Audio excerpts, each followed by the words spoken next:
राहील। मला असं वाटतं की हे अजिबात अशक्य टार्गेट नाही आहे। आपल्याला काय होतं ना, फक्त आपण खूप विसरतो। माझ्या वयामध्ये, वसंतदादांच्या वयामध्ये, आमच्याबरोबर कदाचित अनिताताई असतील, यांना थोडंसं विसरायला वयाचा एक्सक्यूज आहे। तुम्हाला कोणालाही ते नाही।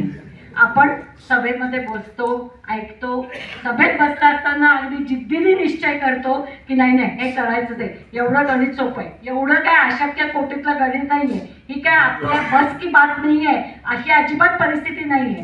काय होतं, घरी पोहोचेपर्यंत आपण इतके विसरलेलो असतो की आपण स्वतःची पण नोंदणी करतो।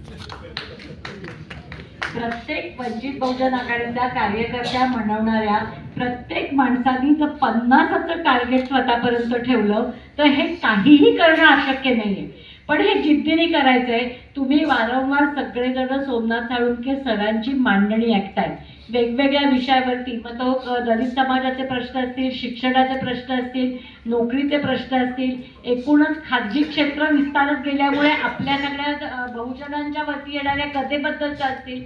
आज असा आवाज विधान परिषदेमध्ये असणं आणि त्यांनी धोरणाबद्दलचे प्रश्न पुन्हा पुन्हा उठवत राहणं, कारण सरकारच्या डोक्यात